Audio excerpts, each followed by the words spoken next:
forget to record, happens.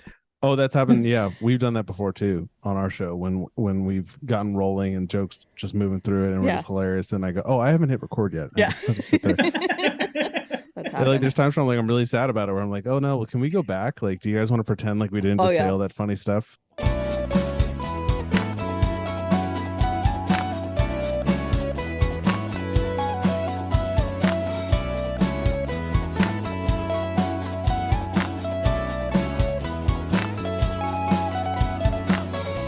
Yeah, a gummy and NyQuil. I never would have thought.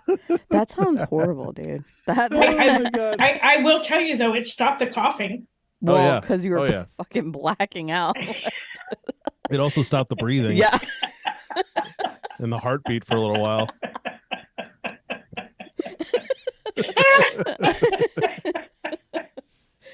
I am was- broken. I am broken. What No, was- I love having these like smartwatches on my wrist all the time because it's Oh. hilarious. I keep telling myself I need to get in some kind of shape. Some kind of shape that like my watch doesn't alert me when I just like it's either my watch it'll suddenly go booping like, are you going for a run? And I'm like, no, I just stood up too quick.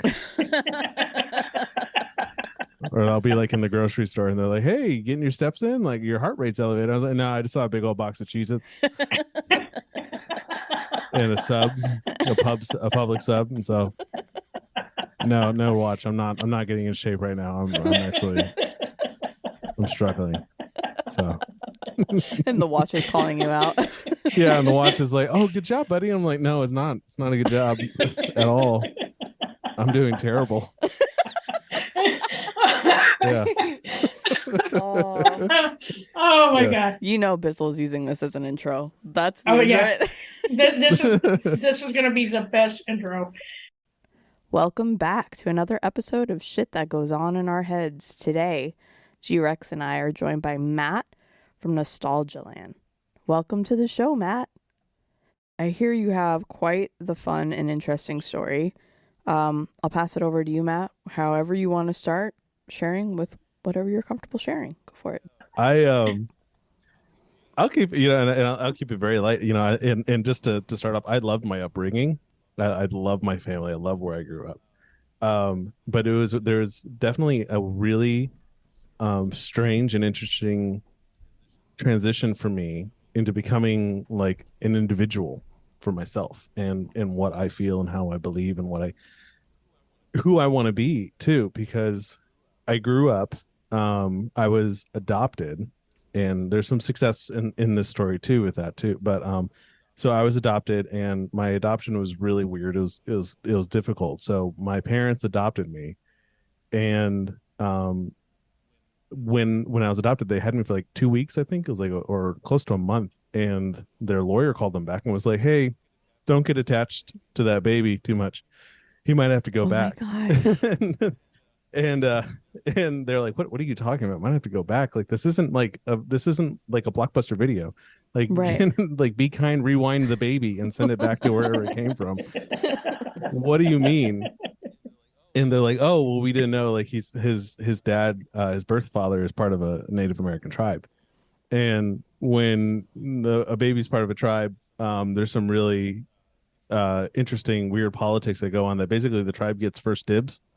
So if you got enough blood quantum that you would able to join a tribe, they'd be like, oh, like all our babies, we get kind of first dibs. Wow. We kind of have say, and they try to keep everyone like in the tribe. So it was really, it was, it's funny to think of it now, because like, I never knew this side about my dad. Like, he's a very calm, like pretty, like very compassionate, very like even keeled kind of dude. And I heard stories from like my family, like, oh no, your dad was like ready to like hop in a car and drive to Canada, like right like that afternoon. Like, he heard about that, and he was like making plans. He's like, we can get on a plane, we can go to New York, we can like, then drive up from New York to like through Buffalo and go straight across the border there. Like, we can do this whole thing, and like we'll just we'll make it happen until this all blows over and stuff. And I was just like, and it's really sweet, and it's like, oh, that's great. But luckily, he hung out, but there were some weird rules that like I couldn't stay with them. So luckily, we had family here in town, and so they're like, okay, but can we, we don't want to like put him in a foster home. while this whole thing goes over, where can he stay? And it was like a weird technicality. It's like, it just can't be under your roof. Interesting. And so my parents like took me over to my aunt's house, which is over out on Key Biscayne, way back. This is 89. So completely different city from then till now. But yeah, so it just was this crazy, hectic, like nonsense little blip at the beginning of life there, and then it just went away. It just disappeared. And they just said, you know what? They said, you know, it's fine. Keep him, have him. And so I grew up, and I grew up here in South Florida, in South Miami, and in the Gables. Feel very lucky, very privileged to have done that. And my dad and my mom were in ministry. They're pastors down here at a local church, and it was such a wonderful upbringing, just filled with a lot of love, a lot of compassion. And it really wasn't until I think I was in middle school, high school, when I started thinking like, okay, I'm going to be, I want to start figuring out who I am in all of this. And it was kind of wild how often, like, I loved art, fell in love with art and photography, and I started doing that. And pretty quickly, like when I started getting into like high school, like really early high school, people were like, what do you want to do with your life? And I was like, well, I don't know. I might be a photographer. I might, do something with art and drawing, or, all that. And how many people like, and it wasn't out of mean, but they were like, oh, you're not going to like go into the ministry or do that. And I was just like, oh, well, that's because it's my grandpa's calling, and it's my dad's calling, and lots of members of our family's calling and stuff like that. And it's not that I don't have a heart for it. I do love people in ministry, but and I still love on them, but it's just like, I don't know if that's for me. Yeah. And I don't know if that's what I want to do. So I was trying to discover like, well, what I want. And the only thing that really hurt in that time was how often, like when I told people like what I did for school, I'd be like, they're like, oh, so where do you go to school? What did you play, football, baseball? I'm like, no, no, I go to a really artsy fartsy school in downtown called New World. And they're like, oh, cool. So like, do they have a sports team? I'm like, no, no, we have step aerobics on one of our floors. And yeah, so I went to a very I guess what they would call like liberal arts, but honestly, it very liberal high school in downtown Miami here called New World. But I wouldn't say like liberal at all. I would just say like it's just the fact that it's all these wonderful young creative people just exploring every like avenue of where their talent and creativity can take them. And it's interesting to me how sometimes when I would tell people that around my church community, like just raised eyebrows, like, oh really? Because it's certainly it is like, whoa, that is kind of like, that's a big step, because in between the summer of 8th grade and 9th grade, before you go to that school, you do what's called an art intensive, and you go for the summer. And you learn figure drawing, and you do nude figure drawing with live models, like in all shapes and sizes, everybody. And there's some stories from those. Jeez. Wait, how old were you during this time? I was 13, 14. Is that right? Yeah. Can you imagine me that age seeing nude 13. models? Yeah, drawing new models. And so yeah, that's not like a light thing. Right. But even in that time, I was like, but dude, like it's art. Like it's transcending this idea of nudity and vulgarness and like shame and stuff like that. And so I always kind of had like this outsider kind of mentality, but I was heavily involved with my group at church and everything. And I still am with a lot of those loving people, today. But it did feel I felt odd and out of place. A lot of the times. And then especially when I would go visit my family out in the Midwest, who I love dearly, but we just often would hit road, like little snags and stuff where I know mentally I was like, I shouldn't go down that road, because I don't want to push that or ruin that, like, or have this opinion that is very clearly not in line with, kind of those core, more traditional conservative values and stuff. And so I just always felt a little bit of an outsider, but still felt accepted, because I it's you see my parents, you see me, and it was always funny because people would be like, oh yeah, I totally see the resemblance, and then I'm like, but I'm adopted. And Like I don't look like my dad at all. But people are like, oh yeah, you totally look like your dad. I was like, all right, look closer. Um, but and then out west is apparently like, and it's funny because like I feel like I look very racially ambiguous, and so most places I go, I feel like most people assume like I'm a really big Mexican or Yeah. or Hispanic dude. Like I don't know what I'm supposed to do to convince people I'm mostly Native American. Is I walk out with like a drum or just emerge from a teepee all the time, like just to give like those visuals to people, like, oh, there's Yeah. one, like that's him. Like he's not like something else. So when I would go out and visit, like it was always like I was always surrounded by like a very different culture, a very different culture. And I was always accepted. Like my grandfather was always just like, that's my grandson, that, and I never felt unloved, uncared for, or unaccepted. It's just naturally I noticed I don't look like these people, and naturally, and I don't know, but I had kind of like a weird cultural not culture, sorry, dysphoria in a way with like, okay, when I see my family and I see all the people I'm surrounded with, they look like this. I should look like this. And then I would stare at myself in the mirror and be like, oh no, I don't look anything like that. And I had this weird disconnect between those things, which was it's honestly it's not anyone's fault. It's just it just happens. And I just kind of realized like, oh, that's like a part of my identity is to accept my native heritage and to be proud of that. And then to also like, be okay, be at peace, because it struggled for a while there, to be at peace of like, I don't have to be, just because I'm a pastor's kid, which the term is PK kid, I don't have to be a pastor when I grow up, and I don't have to like follow in the steps. I'm allowed to. God wants me to, like my family wants me to. They want me to be able to explore and and use my talents or gifts or interests how I want to, and I don't have to subscribe just because it's some kind of familial tradition. So yeah, I mean that's I don't know if a message to young people or whoever's out there, just follow your dreams. Yeah, really, follow your dreams. Yeah. Because, like, like with Dirty Skittles and I, like this podcast was never in our wheelhouse. Then some really shitty shit happened with me. Yeah.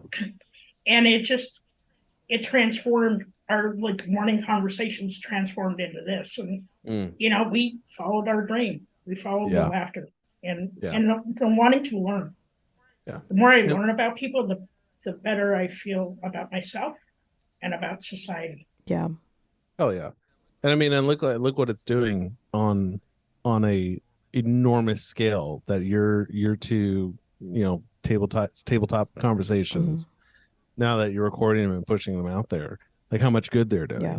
And it's because you followed your passion, just for each other, for your friendship, for each other's lives. Now that passion is growing and just, I mean, I feel saving is a great word. Rescuing other people's lives. This is where we just crawl into our shells. Yeah. Good job. Pat on the back. Well, let me go into my turtle shell. But like Skittles, you had a question. Yeah. So something you said I'm very interested to see if you've explored more into it or about it. When you would be sitting there with your family who is all accepting and loving of you, and you would still feel like, oh, I should look like them, or I should fit in to whatever that mold was. Where do you think that came from? Like, what do you think drove that? I think it was like, I think there's like a natural thing, and I witnessed it with my kids. And honestly, a lot of these things I just came to peace about in the last 6 to 7 years of being a parent, because I have an 8-year-old in there, and a 5-year-old, and it's really just been the last couple of years of coming to a peace about it, because I noticed how they're always naturally seeing the differences in everything. And it's just kind of a way, I think it's a way that we use to protect ourselves, to understand our environment. And I did have a moment, like I think in middle school, where I was like really kind of like upset about how I don't have this immediate familial heritage with my parents. Like I don't see my face. I don't see my dad's nose or on my nose. I don't see like my mom's like hands in my hands and or feet. And I'm always looking up and down myself and being like, whose toes are these? Like I know they're connected to generations and generations of people, but where do they come from?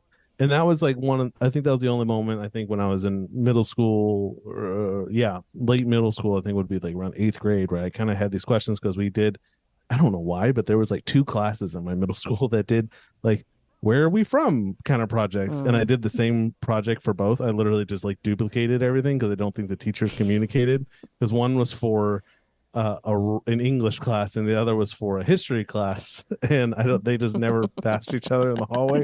So I just literally made 2 of everything. And we're talking like back in the day when we had to use like World Book on a PC. I don't know if you kids remember, it came on CD-ROMs. Yeah. We had to load them up, and whatever I found on there, I was just like, okay, yeah, that's where I'm from, and that's me, that's my stuff. And I mean, so much of it was bullshit. I'm just gonna tell you, You're in a safe place. it really was. Yeah, I'm sorry, Miss Greenberg, and Miss I think Miss Wallace. It was. Sorry if you're ever listening to this again. I turned in the same project twice, and I got a B on both, which was more insulting. I think didn't even get. So this was supposed to be about you and your life, and it just like it's like a give me grade, and I think they both gave you a B because I just did it so shitty. It's horrible. That is fucked up. That has layers of fucked upness. Yeah. I have a lot of guilt and a lot of shame because my ADD wants me to do everything all at once, but never do it 100% well. And that's that's my growth, is to try to do it to the best of my ability, not to what's going to get me the passing grade. So. I love that. But yeah. So that was in middle school. Did you...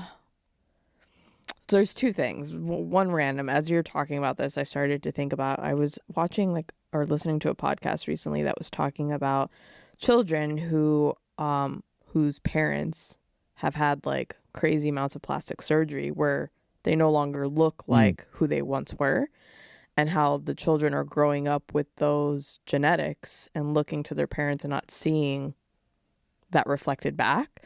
So like when you were saying that, I just thought of that and like, I want to dive on my personal time. I want to research that a little bit more. But growing up from there, so that's in middle school, did that linger? Like, did that thought of like, where did I come from? Yes. Yeah, it really did. And I always had known what tribe I was part of and the area I was from, which is not far from here. But in late high school, I was the first time I attempted to open up my adoption file, which for some reason, and it's like, the stupidity of like the bureaucracy around these things. They locked my file, and I don't know exactly what that means. I always imagine like it was like a manila folder and they somehow put a keypad on it. That's my imagery. I'm a very visual person. And so I was like, well, just get the thing and unlock it. And can we just move on? You're like, give it to me. I'll pick the lock. It's going to be fine. Yeah, I'll figure it out. Just send it to me. Send me the map quest. I'll drive up there and I'll find it. But then on top of that, the adoption agency I was from burned down. Holy shit. All the things. Yeah, all the things.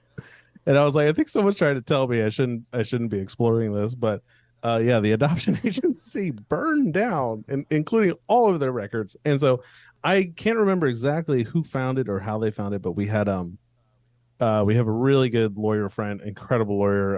I won't mention him, but I mean, he's a gift to our family and to everyone he's involved with, because he somehow found his way through into the court documents, like the duplicate recordings of like those proceedings, and found it. And he's like, okay, he's like, here's the deal. I worked with the judge. I can unlock your file, but I can only get you one name. You have to pick. Oh, It has to be either your dad's name or it has to be your mother's name. And because of the timing of everything, and going back now, I think I would have done it differently. But because of the timing of everything, and I was applying for colleges soon, and if I was a member of a tribe, they get some really good scholarships, and I could go to any school I wanted. I was like, okay, let's do my dad's. Let's do my dad's name. So I got his name, and it's crazy how quickly it moved. But I got his name, and I could go find out where I had his two previous addresses. I drove up, tried to find him, went around. No luck. No one was like either I pulled up and the house wasn't there, like there was just an empty lot, wow. or I pulled up and like very clearly another family of a different ethnicity came out, and I was like, I don't think I look like I don't think I can walk up and be like, hey, I'm your son to these people. I would not be appropriate and would scare the children, I think. But then there was one random internet search, and he's like, okay, here's another address we didn't saw before. So I drove up and I went to the house, and actually the first thing I did was I just like confirmed, okay, like, yeah, I think this is right. I think this is it. So I wrote a letter and I sent the letter, and I just tried to do it as calmly, as peacefully as I could. Like I was at peace about it. I'm still at peace about it, but it was still difficult in the moment, because I was, you even still, as much as you can say, I'm not expecting anything, like you still have some expectations about how, Yeah. or hopes of how it's going to go down. So I sent that letter, never got a response. I even included like a little picture of myself. I told him, like, I don't want anything. I'm not asking you to like adopt me or like let me become your heir or take anything away from other kids Right. like you might have had. Like, I don't want to disrupt your life. I just want verification, and that I can be a part of the tribe, my birthright, and that I can, that I can go to college. I want to go to college and not have to worry about the finances, which is ridiculous that we have to worry so much about finances to go to college in this country, but that's a different topic. You can take a deep breath for that. Sorry. And so I waited around, never heard back from him. And so finally my girlfriend, who's now my wife, was like, why don't we just drive up there? So we did. Drove up, knocked on the door, and my grandmother, who didn't know it at the time, and she was very like kind of like, she's home alone with my, I think it was my half brother and my half sister at the time, or my cousins, and she was home alone. And so I was understanding, like, because she was like very like, oh, no, let's stay out here on the porch. Like, who are you, this kid? And then she's like, no, oh, I remember that. Okay, yes, I remember you. And it was this weird interaction. And I was just like, it's just like 15 years ago, dude. Like, it wasn't that long. She said, okay, well, I'll call him. I'll tell him to come wait around and like that you're here. And so we stayed in the area, and she just never called back. She never talked to me. She never like gave me another. And so I just, put that baby to bed. And I just said, you know what? Like, it just seems like he doesn't want to at this time.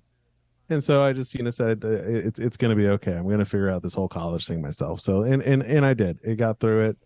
I did my best with what I could, and got some scholarships even still.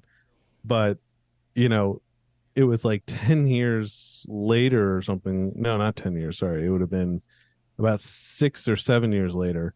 I got a text from my sister, my birth sister, who's like, hey, I found this letter in like my dad's drawer. I'm just like, why were you rooting around your dad's drawer, first of all? And she was like, is this you? She like found me on Facebook and stuff like that. And so yeah, we then we had she texted me and messaged me, and I got connected with her, and then I got connected with my uncle and my aunt, and my uncle, actually, he wanted to adopt me. He was the reason that I was almost taken away from my current parents, because he put in the thing, he wanted to adopt me and keep me on within the family and on the res and everything. And he was very sweet. He's such a just such a big hearted person. And but it worked out better because he was, when I've talked to him now, we have a relationship. We talk every now and often. But when he finally told me a story, he was like, it's best that you went where you did, because I don't think, even if as much as I wanted to keep you in the family and around, I don't think I would have been able to take care of you at the time. Because he was saying that he had a lot of turmoil and kind of chaos going on in his life, and so he's like, it's probably he admitted, he's like, it's best that you went where you went, and that now we get to have this relationship. And then a couple of years later, I was in Atlanta working at the Weather Channel. I got a call from one of the folks at the tribal office, and she's like, I have a email here from your mom. And I was like, why would my mom be sending you an email? And like, I was really confused. I thought she meant my adopted mother. And I was like, why is she talking to you? What do you guys play Yahtzee or like backgammon on the weekends? Like, what's on? I don't. And she's like, no, your birth mother. And I was like, who? And she's like, oh yeah, so apparently like my birth mother had sent an email. Her friend was like, what if you sent an email? Someone's got to know something. And she sent an email a couple of years ago, and it just kind of bounced around from office to office, and no one was really sure what to do about it. And then it finally hit this one woman's desk who I've worked with over the years, and she's like, oh, I know that person. And so within a couple hours, I had my mother's email and her phone number and her address, and so I just sent her a message. And I mean, it was weird and wild at first, but it was strange to finally see, oh, that's my nose, oh, those are my feet, like, oh, we have the same weird knees. And it was really weird and beautiful. And I have 3 other siblings who I love. Now I have 6 actually in total, because my adopted sister.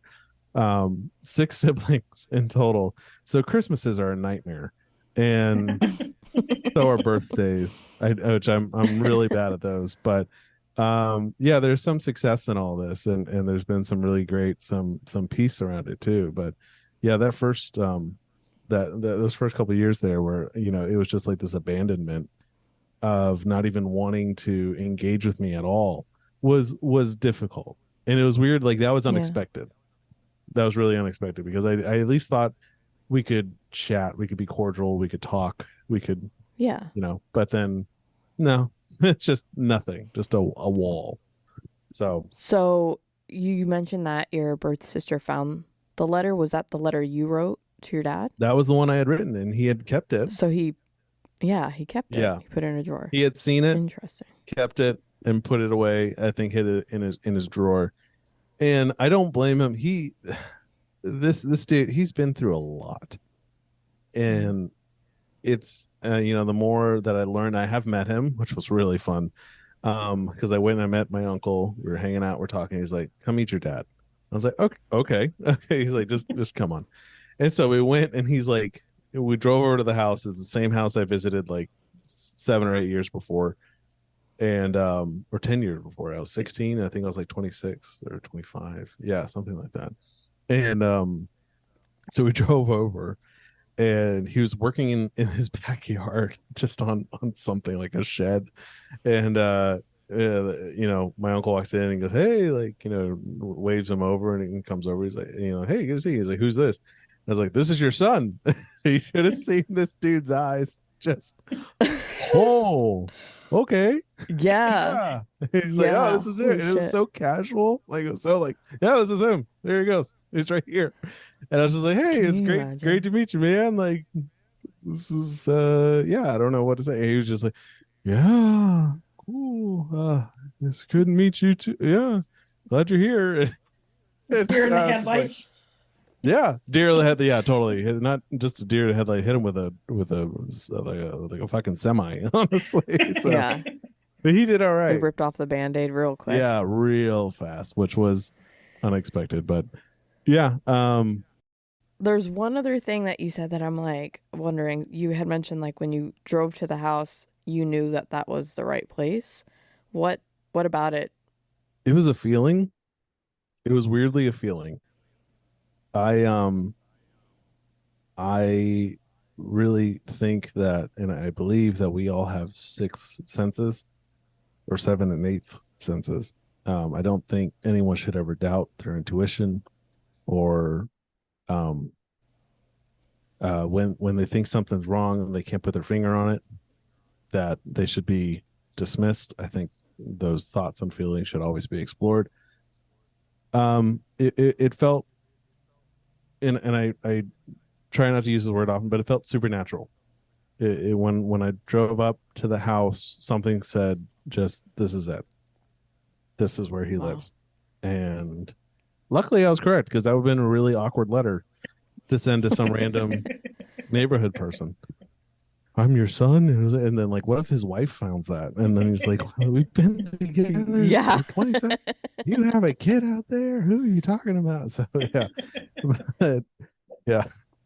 Is he remarried or Yeah. married to someone Oh, else? yes. Did she know that he had a son? Yeah, and that was difficult too, because she definitely put a strain, to put it nicely, she put a strain on that relationship and did not really want him to reconnect with me. She has now since moved on, his wife, but it's really, what's sad about it is I feel a lot of compassion for him and a lot of sympathy, because I know he has not had an easy life since I was born.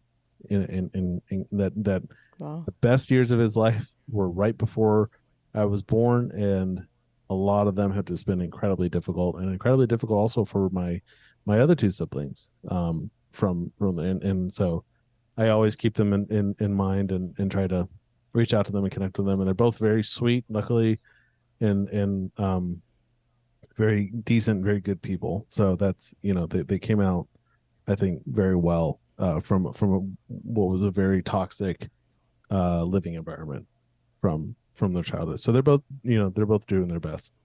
But yeah, that was it was such a roller coaster. And then when I thought it was dead and buried and I had come to peace with it, all of a sudden that my sister a couple years later just sent me a text, and I was like, oh, we're reopening this whole thing again. All right, let's go for it. And I think there's lessons to be learned where a lot of people, they always preach about, pursuing joy, pursuing happiness.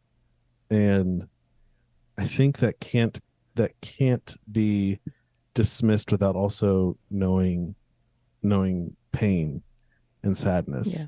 That your limits of how much joy you can experience, I think, are often matched by how much, pain and suffering and strife and stuff that you've gone through. Because I think we all agree, like, life's hard. And Yeah. I think a lot of the times, especially now, the modern idea about it is just do what makes you happy. Just keep doing what makes you happy. And then guess what? They get, further down the line and they realize they're not happy. And it's like, well, then do the thing that's difficult. Do what's hard. Do what's going to push you, what's going to strive you. Because if if there's a problem, really, I think the point of it is to help you grow, and as a soul, not as a person. Mhm. Like, you are not when you, I believe when you die, you are not a human, like a body having a soul experience. You are now a soul having a human experience on this planet. And I think the purpose of it is to make you grow. And the only way you grow is through resistance and pain and strife. It's just like working out. Like, you got to lift the heavy. And actually, what's crazy is, like, when you work out, you're actually tearing muscle fibers. And because muscles don't like to be worked out, so you tear muscle fibers to then be able to pick up more. And I think, we have kind of a backwards mentality now, where we tell people, no, just do the things that bring you joy. When I think we're really meant to explore, okay, well, why is this difficult? Why is, what's this problem? And how do I grow from this? How do I make myself stronger from this? And a lot of times it's really hard to say, but it's not meant to be easy. And I have to remember that a lot myself, because I have I've been through a lot of tough times, not just with that situation, but I've been through hardships too. And often I'm like, why me? Like, why this? And then thinking, like, well, years back and looking at it, I was like, well, now I'm stronger for that. I'm better for that. I have more peace about it, and I don't have to be afraid of the next trial as much as I was then, because hopefully I've learned and grown enough that I'll be able to handle it like a very calm, reasonable adult. So that's always that's always my fears. Like, am I handling this like a calm, reasonable adult, or am I just like a big ADHD kid who's just like sad and angry that I didn't get to like play N64 enough? Like, what? I I have to say though, I really commend you, Matt, for doing that. I mean, as hard as it was, you went out and tried to, seek your truth, right? And Yeah. it's got to be healing to some point that you found what you were looking for. It may not have been exactly what you were looking for, but you had that inner strength to just keep plugging along and try and find it. And I think that's really an important message just to our listeners is like, don't give up. Like, it Yeah. may not happen right away. And like, don't be surprised if it does happen. But Yeah. like, I commend you for just keeping at it because, you didn't give up. Thank you. Yeah. Yeah. I and I don't want to. Yeah, I'll step off the soapbox, the milk box or milk crate in a moment. But I do something else. Something. Oh, I lost my train of thought. Thank you, ADHD. It just hit me. Squirrel. Squirrel. What was that? Okay. It was about being on a milk crate. Yeah. Oh, it was with it completely Frank. left me. Just like Sam. a bird in the night, just gone. Like a bird in the night. Maybe that's I don't know why that tickles me so much, but it does. Maybe that's why, like, I mean, and honestly, I feel like community is a big thing, and I think like I'm a positivity of and I think I have like everyone's like, oh, ADHD is such a problem. It's like, no, it's not a problem. It's just you got to know how to use it, and you got to know how to like leverage it for your abilities. And I will say, and maybe this is another milk crate. I'll step onto that one for a minute. I think we gave morning people way too much power in this world. Just way too much for them to say, well, I'm up at 6 a.m. We should all be at work by 9. And it's like, well, dude, you can't make it past 6 o'clock at night and you're going to bed at 8 when I can keep going until 1 or 2 o'clock in the morning. Why do you get to make these rules? And I think we come to find that most people are like that, or they're like anything past 9. I'm like, I have a really hard time committing to anything before 9. I'm sorry, anything before 9 a.m. I'm like, you might see me there. I don't know. We'll have to find out. God, no, it totally left me. I wanted to. I'm sorry. Can I ask you a question? Yes, please. Or will it? Okay. No.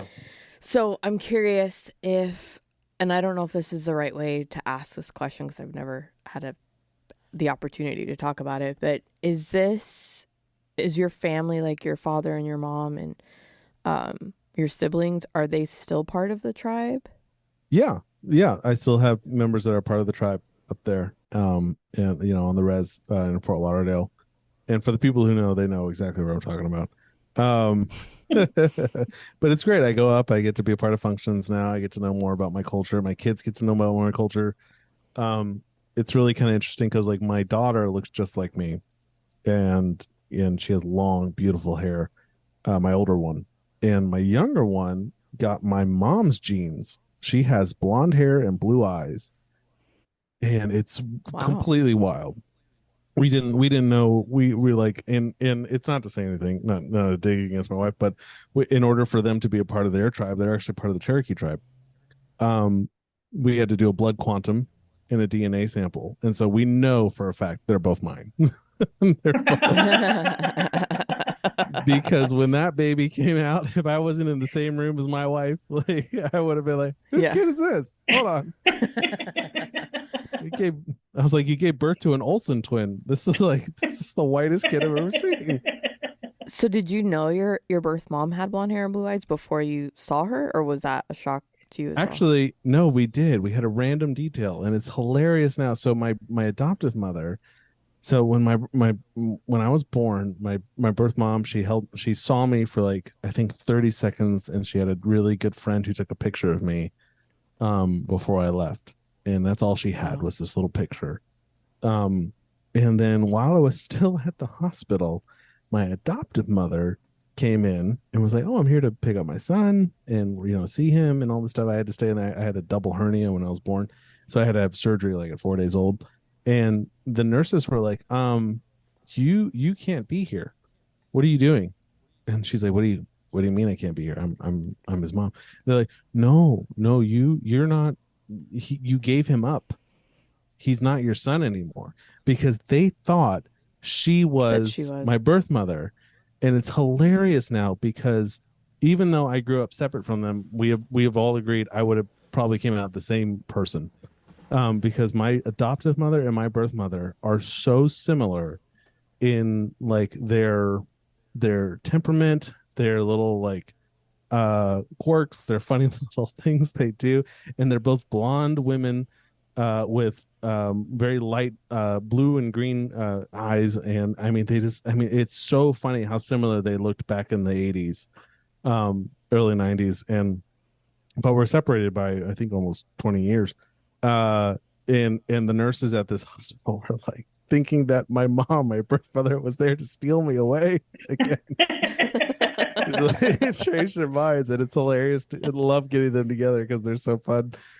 But I think it's been such a graceful and amazing period, because now like my adoptive parents love my birth mom and her husband, who's technically my stepdad, and he's such a loving dude too. And it really blessed that everybody is, fairly, I mean, we're all a little weird, but fairly decent, joyful human beings, adults, that are responsible and caring. And so that was a weird, we did know that there was a possibility that one of our kids might come out that way.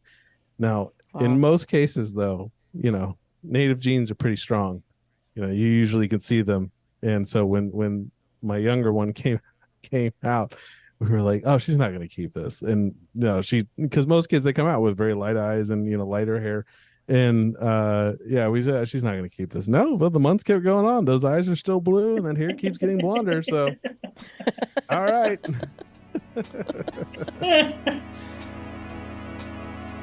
It's okay to be not okay. Just make sure you're talking to someone.